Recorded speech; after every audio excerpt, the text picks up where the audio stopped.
enough clearance too. Between the bolts, it's tight, but we're gonna be stopping with hydraulic brakes. Woohoo!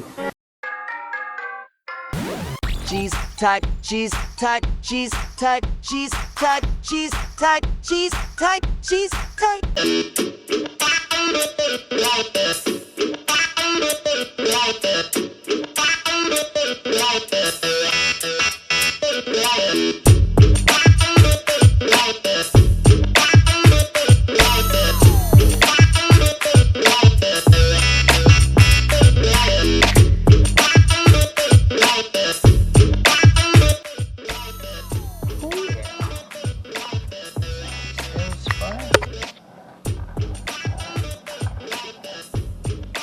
Finally, that's the last piece of the puzzle.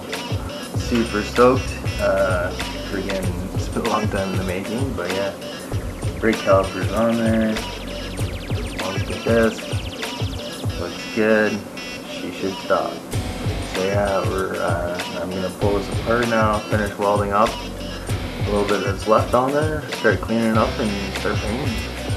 So yeah, and then we'll send it.